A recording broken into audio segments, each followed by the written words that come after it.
Hello दोस्तों, आज हम आप लोगों को बताने वाले हैं कि एसएससी की तरफ से एक स्टेनोग्राफर की जो ग्रुप डी और ग्रुप सी की जो भर्ती है उसके बारे में आज हम आप लोगों को जानकारी देंगे। उसका नया रजिस्ट्रेशन कैसे करना है, उसको फॉर्म फिल करना कैसे, उसमें फ़ोटो कैसे अपलोड करनी है, क्या क्या उसमें क्वालिफ़िकेशन चाहिए, कितनी पोस्ट है, इसकी सारी जानकारी आपको हम इस वीडियो में देंगे। अगर आपको मेरा ये वीडियो अच्छा लगे तो आप मेरे चैनल को लाइक, शेयर एंड सब्सक्राइब कर सकते हैं। अगर अच्छा ना लगे तो कोई बात नहीं। चलिए हम वीडियो शुरू करते हैं। तो सबसे पहले हम गूगल क्रोम में चले जाना है। हमको गूगल क्रोम में चले जाने के बाद हमको ssc.nic. हमको सर्च करना है। हम उसकी ऑफिशियल वेबसाइट पे चले जाएंगे। हमको ये सर्च करना है, ये देख लीजिए, होम स्टाफ सिलेक्शन कमीशन का एसएससी का जो ऑफिशियल साइट है, इस पर हम क्लिक करना है। उसके बाद हम ऑफिशियल साइट पे चले जाएंगे। ये देखिए उसका जो यहाँ पे न्यू रजिस्ट्रेशन का ऑप्शन दिया है। लॉगिन अगर आपके पास यूजर आईडी पासवर्ड है, आप यहाँ पे लॉगिन करके कैप्चर कोड डाल के फॉर्म इसको भर सकते हैं। ये देखिए नोटिफिकेशन जो आया हुआ है स्टेनोग्राफर ग्रुप सी एवं ग्रुप डी के लिए, तो इसमें हम क्लिक करते हैं। इसका नोटिफिकेशन हम आपको दिखाते हैं, क्या क्या क्वालिफ़िकेशन है, क्या क्या डिटेल है इसमें। ये जो है ये नोटिफिकेशन खुल गया है। ये देखिए यहाँ पे जो है इसकी एप्लीकेशन जो स्टार्ट हुआ है वो 2 तारीख से स्टार्ट हुआ है और 23 तारीख तक इसका 23 अगस्त तक 2 अगस्त से 23 अगस्त तक इसका फॉर्म भरा जाएगा। इसकी पेमेंट रिसिप्ट जो लेने की जो लास्ट डेट है वो भी आपको 23 अगस्त ही है, और पेमेंट करने की लास्ट डेट जो है वो 23 अगस्त है। 23 अगस्त ही है पेमेंट करने की भी लास्ट डेट है। और करेक्शन करने की जो डेट है आपको 24 से 25 तारीख तक, आप 24 से 25 अगस्त दोनों 2 दिन आप इसका करेक्शन कर सकते हैं। और इसका जो एग्ज़ाम होगा वो एग्ज़ाम जो है ये अक्टूबर में इसका एग्ज़ाम कराया जाएगा। इसका एग्ज़ाम जो है अक्टूबर में जो कंप्यूटर बेस्ड एग्ज़ाम होगा, ऑनलाइन इसका एग्ज़ाम किया जाएगा। और इसके बारे में और जानकारी हम आपको बताते हैं कि ग्रुप डी और ग्रुप सी की जो ये दिया हुआ है कि कौन सी डिपार्टमेंट में पोस्ट निकली हुई है और पेमेंट कितनी रहेगी, ये आपको यहाँ पे बताया गया है ग्रुप सी और ग्रुप डी के बारे में। इसके आगे आपको हम बताते हैं SC ST OBC के लिए जो है तो छूट, तो इस बार भी इसमें भी हर बार SSC का जो रहता है, जो SSC की इसमें छूट है वो रहेगी ही। ग्रुप सी में जो है SC ST के लिए कौन सी विकलांगता में है तो कितनी छूट मिलेगी यहाँ पे ये बताया गया है। आप इसकी जो PDF की जो लिंक है हम आपको शेयर कर देंगे, डिस्क्रिप्शन में दे देंगे, आप इसे देख सकते हैं। जो age limit group stenographer group C के लिए जो एज है 18 से 30 साल रखी गई है, जो 1/8/2023 से काउंट किया जाएगा इसकी एज है। और 2/8/1993 से पहले और 1/8/2023 के 2/8/1993 के बाद और 1/8/2005 के पहले जिसका जन्म हुआ है वो group C stenographer group C में फॉर्म भर सकते हैं। ग्रुप डी का दिया है 18 से 27 वर्ष के लोगों के लिए है। ग्रुप डी के लिए जो है स्टेनोग्राफर ग्रुप डी, उसमें जो है 1/8/2023 से इसको भी लिया है। इसमें 2/8/1996 के बाद और 1/8/2005 के पहले जिसका भी जन्म हुआ है वो इस फॉर्म को अप्लाई कर सकते हैं। ST SC जो कैंडिडेट हैं उनको 5 साल का एज रिलैक्सेशन दिया गया है। OBC कैंडिडेट के लिए 3 साल का एज रिलैक्सेशन दिया गया है। और जो विकलांग हैं उनके लिए अनरिजर्व जनरल में विकलांग आते हैं उनको 10 साल के लिए, जो जनरल में OBC में विकलांग आते हैं उन्हें 13 साल का एज रिलैक्सेशन दिया गया है। और ST SC के लिए 15 साल का जो है एज रिलैक्सेशन दिया गया है। और एक्स सर्विसमैन के लिए 3 साल का एज रिलैक्सेशन दिया गया है। यहाँ पे दिया गया है जैसे किसी का डिवोर्स है उसमें भी आपको छूट दी गई है ST SC कैंडिडेटों के लिए। तो इसके आगे का हम आपको बताते हैं। Ex serviceman group C group D में जो है इनका फॉर्म भर सकते हैं। इनको एक्स सर्विसमैन का एक सर्टिफिकेट जो होता है वो यहाँ पे इनको लगाना पड़ेगा। तो इसका जो फॉर्म अगर आपको अप्लाई करना है तो आप इसको फॉर्म अप्लाई कर दीजिए। इसकी लास्ट डेट का वेट मत करिए, क्योंकि इसके नोटिफिकेशन में हमेशा ये लिखा हुआ होता है आप लास्ट डेट का इंतजार ना करें, क्योंकि इसका सर्वर SSC का हमेशा है डाउन होता रहता है। तो इसलिए इसका आप वेट मत करिए कि लास्ट डेट में हम भरेंगे। अगर आपको इस फॉर्म में अप्लाई करना है, क्वालिफिकेशन है आपके पास, तो इसके लिए आप इसमें अप्लाई कर सकते हैं। और इसके लिए यहाँ पे हम आपको बता देते हैं क्या क्या क्वालिफ़िकेशन जो है। मिनिमम 12th पास होना चाहिए। 12th जो है फिजिक्स, मैथ्स, केमिस्ट्री, ऐसे हाँ ये 3 सब्जेक्ट में 60% से प्लस अगर आपका नंबर है तो ही आप इस स्टेनोग्राफर के लिए अप्लाई कर सकते हैं, नहीं तो आप अप्लाई नहीं कर पाएंगे।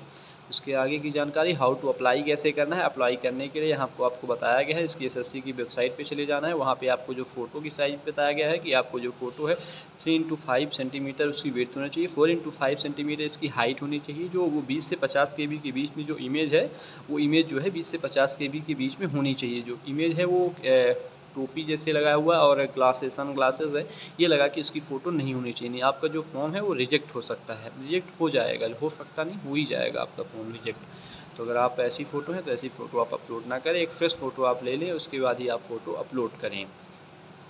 और जो इस सिग्नेचर है, इस सिग्नेचर को आप स्कैन करने के बाद उसको 10 से 20 केबी के बीच में करके उसको आप अपलोड कर सकते हैं, सिग्नेचर को आप अपलोड कर सकते हैं। तो और जो फ़ोटो होगी, फ़ोटो 3 मंथ से ज़्यादा पुरानी भी फ़ोटो नहीं होनी चाहिए, नहीं तो आपको फॉर्म रिजेक्ट हो सकता है।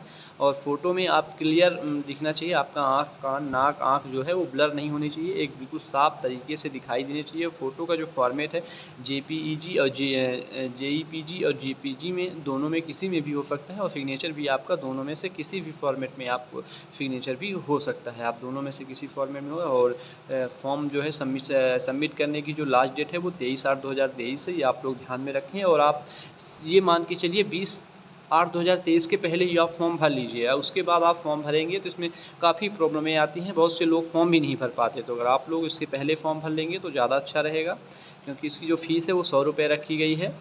सभी के लिए इसमें 100 रुपये जो फ़ीस है वो पे करना है। ये भीम यूपीआई, नेट बैंकिंग या मास्टर कार्ड, रुपया card, debit card, credit card, किसी से भी आप इसकी पेमेंट जो है कर सकते हैं। और 100 रुपये इसका जो है पेमेंट लगेगी। और पेमेंट जैसे आप पेमेंट करेंगे उसके बाद पेमेंट रिसीप्ट जनरेट हो जाएगी, आप पेमेंट रिसीप्ट निकाल सकते हैं। और जो करेक्शन का जो है वो 24 से 25 तारीख के बीच में करेक्शन खुलेगा। आप लास्ट डेट के बाद, जैसे 23 तारीख को लास्ट डेट है, 24 और 25 तारीख को करेक्शन होगा। करेक्शन के लिए आप 2 दिन का आपको पीरियड दिया गया है, 2 दिन के बीच में आप इसको करेक्शन कर सकते हैं। करेक्शन करने के जो चार्जेस है, फर्स्ट टाइम अगर आप करते हैं तो आपको 200 रुपये चार्ज लगेगा, उसी में आप दोबारा करेक्शन करते हैं तो 500 रुपये चार्ज लगेगा। अगर आप ऐसे ही करेक्शन आपको बार बार करना है, कोई प्रॉब्लम आ जा रही है इसलिए करेक्शन करें तो एक ही बार में जो आपको करना है तो कर लें। बार बार करेंगे तो आपका जो चार्जेस है वो पैसे आपके बढ़ते जाएंगे। उसको भी आप UPI, net banking, master card, रुपया कार्ड, डेबिट कार्ड और क्रेडिट कार्ड से इसका पेमेंट कर सकते हैं। इसका जो एग्ज़ाम है वो सीबीटी बेस एग्ज़ाम होगा। यहाँ पे एग्ज़ाम सेंटर के बारे में आपको दिया गया है, एग्ज़ाम सेंटर कहाँ कहाँ पे दिया हुआ है, आप उस हिसाब से आप अपना एग्ज़ाम सेंटर, आपको जहाँ आपके पास हो आप उस एग्ज़ाम सेंटर वहाँ पे चूज़ कर लें और उसका वहाँ पे आपको पेपर देने के लिए अपने स्थान जो है आप चुन सकते हैं कि आपको पेपर देने के लिए कहाँ पे जाना है। यहाँ पे आप देख लीजिए कि एग्ज़ाम देने के लिए यहाँ पे आपको दिया गया है एग्जामिनेशन जो है आपका पेपर जो होगा, कौन कौन से सब्जेक्ट रहेंगे। एक रहेगा रीजनिंग रहेगा, जनरल अवेयरनेस रहेगा और इंग्लिश लैंग्वेज रहेगा। जो रीजनिंग है वो 50 नंबर की रहेगी, अवेयरनेस 50 नंबर का, इंग्लिश जो है 100 नंबर की रहेगी। 2 घंटे का आपका पेपर, 120 मिनट का जो है आपका पेपर कंप्यूटर बेस्ड एग्ज़ाम होगा। जो ऑब्जेक्टिव टाइप जो है आपका एग्ज़ाम होगा। आप मल्टीपल ऑप्शन रहेंगे आपके पास, आप उसमें से किसी को भी चूज़ कर सकते हैं, आपको जो भी सही हो आप उस ऑप्शन को चूज़ कर सकते हैं। और अगर आपको जैसे OMR सीट आने के बाद आपको किसी क्वेश्चन में आपको है कि मेरा सही है या ये गलत है, जो भी है, तो अगर आप उसके लिए अप्लाई करते हैं तो आपको 100 रुपये प्रति क्वेश्चन की दर से आपको उसमें पेमेंट करनी पड़ेगी, तब आप क्वेश्चन के लिए आप दोबारा अप्लाई कर सकते हैं या रीचेक में आप उसको दे सकते हैं कि ये मेरा सही है। यहाँ पे आपको दिया हुआ है सब्जेक्ट वाइज कि कौन से सब्जेक्ट से, जैसे जनरल अवेयरनेस, इंग्लिश में कौन कौन से टॉपिक के बारे में आपको पूछा जाएगा। और स्किल टेस्ट जो होगा वो टाइपिंग होगी। टाइपिंग जो है ग्रुप सी के लिए जो टाइपिंग है 100 वर्ड पर मिनट होनी चाहिए, और ग्रुप डी के लिए जो है 80 वर्ड पर मिनट के हिसाब से इसकी जो टाइपिंग स्पीड है आपकी होनी चाहिए, तभी आप इसके लिए स्टेनोग्राफर के लिए टाइपिंग बेहद ज़रूरी है। अगर आपके पास टाइपिंग नहीं है तो आप CPCT कहीं से भी आसपास से भी कर सकते हैं। ग्रुप सी और ग्रुप डी दोनों के लिए टाइपिंग ज़रूरी है। अगर टाइपिंग आपसे नहीं आती है तो आप टाइपिंग सीख लीजिए। अक्टूबर में जैसे एग्ज़ाम होना है उसके बाद आपसे टाइपिंग पूछा जाएगा, तो इसलिए आप उससे पहले ही आप उससे सीख लीजिए। और लैंग्वेज डिटेल जैसे यहाँ पे स्टेनोग्राफर हिंदी में भी दिया हुआ है। टाइम ड्यूरेशन 65 मिनट दिया जाएगा। 90 वर्ड यहाँ पे आपको बताया गया है। एडमिशन फॉर एग्जामिनेशन जो है, एग्जामिनेशन में आपको क्या क्या डिटेलें भरनी है, ये आप देख लीजिए। आपको नोटिफिकेशन की जो लिंक है, आपको जैसे हॉल टिकट आपको मिले एडमिट कार्ड में, जिससे आप पेपर देने जाएंगे तो क्या क्या लेके जाएंगे, तो आधार कार्ड हो गया, voter I D, driving licence, PAN card, passport, school college I D, employer I D, ex serviceman discharge book या किसी को जो भी हो, आप इसमें से कोई भी एक डॉक्यूमेंट ले जा सकते हैं। वो डॉक्यूमेंट वही लेके आप जाइएगा जिसमें आपकी फ़ोटो हो और आपका जो डेट ऑफ बर्थ आपने फॉर्म भरते समय जो डेट ऑफ बर्थ उसमें फिल किया है, वो डेट ऑफ बर्थ उस डॉक्यूमेंट में मैच होनी चाहिए। अगर डॉक्यूमेंट में वो डेट ऑफ बर्थ नहीं मैच होगी तो आप फॉर्म अप्लाई नहीं कर पाएंगे और आप पेपर नहीं दे पाएंगे, आपको वहाँ से बाहर कर दिया जाएगा। इसलिए अगर आप फॉर्म भरते हैं तो आप वो डॉक्यूमेंट वही लेके जाएँ जो आप फॉर्म भरते समय जो आपने वो किया था। इसमें जो नंबर है वो जनरल वालों के लिए 30% जितना पूर्णांक है उसमें 30% नंबर रहेगा, तब आप पास होंगे। OBC EWS के लिए 25% है और ऑल कैटेगरी के लिए 20% नंबर अगर वो पाते हैं तो पास रहेंगे। चलिए हम आगे देख लेते हैं कि और क्या क्या इसमें डिटेलें जो है दी गई हैं। हम थोड़ी देर और देखते हैं कि इसमें और नोटिफिकेशन में क्या क्या डिटेलें हैं ये, और हम आपको बताते हैं कि नया रजिस्ट्रेशन जो है कैसे करना है। तो ये नया रजिस्ट्रेशन करने के बारे में आपको हम बता देते हैं। अगर आप जैसे ही न्यू रजिस्ट्रेशन पर क्लिक करेंगे, एक इस तरह का जो आपको विंडो है वो ओपन हो जाएगा। उसमें जो से आपसे मांगा गया है डू यू न्यू आधार, अगर आप डू यू हैव आधार, अगर आपके पास आधार नंबर है तो यस करिए, नहीं है तो नो करिए। अगर आप आधार कार्ड नंबर देना चाहते हैं, जैसे कि आधार कार्ड में आपकी डेट ऑफ बर्थ अलग है, मार्कशीट में अलग है, तो आप आधार कार्ड मत दीजिए, उसकी जगह पे कोई और डॉक्यूमेंट दे दीजिए। तो यहाँ पे जैसे कि मैंने आधार कार्ड नंबर डाल दिया या नाम डाल देंगे जो भी आपको सेट करना है। यहाँ पे अगर नाम आपका दूसरा है, कुछ दूसरा भी नाम डाल सकते हैं। फादर का नाम डाल देंगे, फादर का नाम जो है वेरीफाई कर लेंगे, फादर का नाम। मदर का नाम जो भी है, माता का नाम डालेंगे, माता का नाम वेरीफाई करेंगे। डेट ऑफ बर्थ जो है डेट ऑफ बर्थ डालेंगे, डेट ऑफ बर्थ जो है वेरीफाई करेंगे। और एग्जामिनेशन जो है आपने 10th जो है किस बोर्ड से किया है वो आप यहाँ पे सेलेक्ट करेंगे, वेरीफाई करेंगे कौन सा है। रोल नंबर आप यहाँ पे डालेंगे, रोल नंबर जो है डालने के बाद हम रोल नंबर वेरीफाई करेंगे। पासिंग ईयर आप डालेंगे, पासिंग ईयर जो है आप वेरीफाई करेंगे। आप अपना जेंडर जो है मेल या फीमेल जो भी हैं आप यहाँ पे सेलेक्ट करेंगे, उसको वेरीफाई करेंगे। उसके बाद हाईएस्ट क्वालिफ़िकेशन जो है, लेवल ऑफ क्वालिफ़िकेशन आपका ग्रेजुएशन है तो आप यहाँ पे ग्रेजुएशन अगर आपके पास है, जो पोस्ट ग्रेजुएशन है पोस्ट ग्रेजुएशन जो भी है। आप मोबाइल नंबर डालेंगे, मोबाइल नंबर वेरीफाई करेंगे। ईमेल आईडी डालेंगे, ईमेल आईडी वेरीफाई करेंगे। अगर आपके पास ईमेल आईडी है तो यहाँ पे आप अपना स्टेट जो है वो सेलेक्ट करेंगे और इसके बाद सेव पर क्लिक कर देंगे। सेव पे क्लिक करने के बाद आपको इस तरह का एक दिखाई देगा। यहाँ पे आप कैटेगरी अपनी जो भी आपकी कैटेगरी है वो सेलेक्ट करेंगे। नेशनलिटी आप जैसे सिटीजन ऑफ इंडिया है तो इंडिया सेलेक्ट करेंगे। आइडेंटिफिकेशन मार्क जैसे कि आपके शरीर में कहीं भी कोई तिल या कोई कट है तो आप यहाँ पे लिख सकते हैं, जैसे मोल इन राइट चीक तो यहाँ पे मोल इन राइट चीक लिख देंगे, या तो जहाँ पे भी आपके है वो लिख सकते हैं आप। और अगर कोई विकलांगता है तो आप यहाँ पे विकलांगता का जो भी है, अगर आप एस है तो यहाँ पे आप सेलेक्ट कर सकते हैं।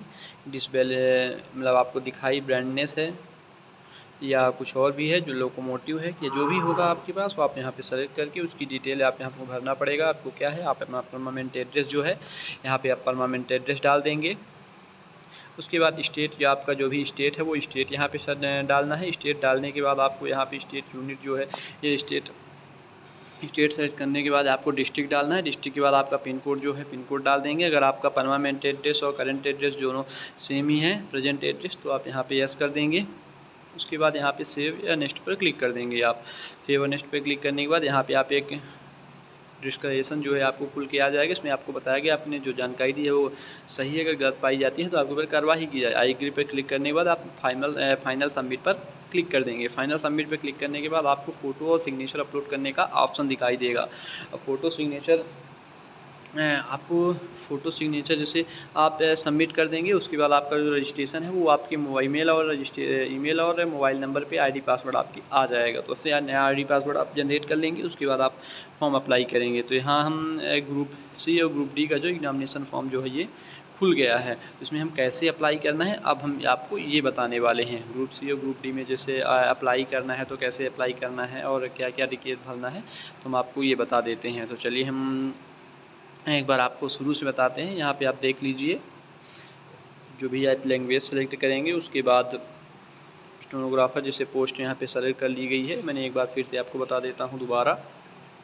यहाँ पे देखिए, यहाँ पे आप अपना जैसे ही लॉगिन करेंगे, लॉगिन करने के बाद ये इस तरह का पूरा एक विंडो जो है, लॉगिन होते ही आपका पूरी डिटेल खुल के आ जाएगी कि आपका नाम क्या है, गांव क्या है, डिटेल है, डेट ऑफ बर्थ जो है आप अपना देख लें, सही हो तभी आप फॉर्म है, नहीं तो आप उसको एडिट कर लें रजिस्ट्रेशन को। यहाँ पे आप अपना यहाँ पे एग्जामिनेशन सेंटर चूज़ करेंगे, 3 एग्जामिनेशन सेंटर चूज़ कर सकते हैं आप, जो भी है एक सर्विसमैन जो भी प्लस क्लिक कर सकते हैं उसमें, अगर नहीं है तो सब में नो क्लिक कर सकते हैं। उसके बाद आपकी जो लैंग्वेज है, वो लैंग्वेज में किस लैंग्वेज में पेपर देना चाहते हैं, हिंदी या इंग्लिश, हिंदी में अगर देना चाहते हैं हिंदी या इंग्लिश में इंग्लिश दे सकते हैं। आप किस पोस्ट की अप्लाई करेंगे, ग्रुप सी, ग्रुप डी, जिसके लिए भी आप अप्लाई करेंगे उस ऑप्शन को कंफर्म में एक बार क्लिक करें, एक बार चूज़ कर लें, फिर कंफर्म कर दें उसको। आपको एज रिलैक्सेशन चाहिए तो, अगर नहीं चाहिए तो नो पर क्लिक कर देंगे। आपके पास हाईएस्ट क्वालिफिकेशन जो है, जैसे हमने MBA किया हुआ है तो यहाँ पे हम MBA पर क्लिक कर देंगे, और क्वालिफिकेशन में यहाँ पे अपनी वो डिटेल, 12th की डिटेल, पास हैं, कब पास किए हैं, ये यहाँ पे आप परसेंटेज डाल सकते हैं। यहाँ पे आप यस पे क्लिक कर देंगे। यस पे क्लिक करने के बाद थोड़ा देखेंगे, नीचे आपको पूरी डिटेल दिखाई देगी, आपका एड्रेस, परमानेंट एड्रेस जो भी है। आप यहाँ पे फ़ोटो जो अपलोड करेंगे 20 से 50 KB के बीच में आपकी फ़ोटो होनी चाहिए, JPG में होनी चाहिए, सिग्नेचर होना चाहिए 10 से 20 KB के बीच में। और यहाँ पे आप आई एग्री पे क्लिक करने के बाद आप यहाँ पे कैप्चर कोड डाल के क्लिक कर देंगे। उसके बाद आप देखेंगे तो आपकी जो प्रीव्यू है, प्रीव्यू आपको पूरा दिखाई देगा कि आपकी डिटेल आपने क्या क्या भरी है। अगर वो डिटेल आपको सही हो तो आप सबमिट पे भी क्लिक करते हैं। सबमिट पे क्लिक करने के बाद आपको पेमेंट करने का ऑप्शन आ जाएगा, आप वहाँ से पेमेंट कर सकते हैं। पेमेंट आप जिस भी मोड से करना चाहते हैं तो कर सकते हैं। जो फ़ोटो है जो आप अपलोड करेंगे, वो फ़ोटो जो है साफ़ होनी चाहिए, दोनों कान और नाक जो है वो आपको बराबर क्लियर दिखाई देने चाहिए, ना कि रंगीन होनी चाहिए, ना तो आपकी अधिक जूम होनी चाहिए, ना तो कैप लगी होनी चाहिए, ना तो ब्लर होनी चाहिए, ना तो धुंधली टाइप की होनी चाहिए। इस प्रकार की जो फ़ोटो हैं आपकी फॉर्म को रिजेक्ट कर देंगी। ना तो फ़ोटो आपकी उल्टी होनी चाहिए, ना तो आपकी जो ब्राइटनेस है उसका कम होना चाहिए, ना तो आप सनग्लासेस लगा के फ़ोटो जो है आप अपलोड ना करें, नहीं तो आपको फॉर्म रिजेक्ट कर दिया जाएगा। फ़ोटो आपकी तिरछी नहीं होनी चाहिए, छोटी नहीं होनी चाहिए, एक बराबर स्टैंडर्ड से जो है आपकी फ़ोटो होनी चाहिए, नहीं तो आपको जो फॉर्म है वो रिजेक्ट हो सकता है। तो इसलिए आप जब फॉर्म भरें तो थोड़ा इस चीज़ का ध्यान रखें, नहीं तो आपका फॉर्म भी रिजेक्ट हो सकता है। तो फॉर्म में जो फ़ोटो है वो 3 मंथ से ज़्यादा पुरानी भी फ़ोटो आपकी नहीं होनी चाहिए, 3 मंथ से कम की आपकी जो फ़ोटो होनी चाहिए। और जो इसमें पेपर आप क्वालिफाई कर लेते हैं उसके बाद आपका फिजिकल एफिशिएंसी टेस्ट जो होगा वो ओनली पासिंग टेस्ट होगा। इसमें मैंडेटरी है, इसमें आपको कोई वो नहीं है, आप इसमें भी पास हो सकते हैं। इसमें आप अपना देख सकते हैं, यहाँ पे आप देख सकते हैं आपका जो हाइट है कितनी होनी चाहिए। जैसे कि हम मध्य प्रदेश का देखते हैं तो मध्य प्रदेश में यहाँ पे 157 सेंटीमीटर जो है उसकी हाइट बताई गई है, और मिनिमम जो है 75 सेंटीमीटर उसका चेस्ट होना चाहिए, और 5 सेंटीमीटर उसको फूलना चाहिए, एक्सपेंडेड होना चाहिए, और 50 kg उसका जो है वजन होना चाहिए। यहाँ पे भी आप देख सकते हैं। ये आपका जो है ये PDF मैं आपको उसमें डिस्क्रिप्शन में मैं PDF की लिंक दे दूँगा, आप इसके माध्यम से इसकी लिंक, अगर आपको मेरा वीडियो अच्छा लगा तो आप मेरे चैनल को लाइक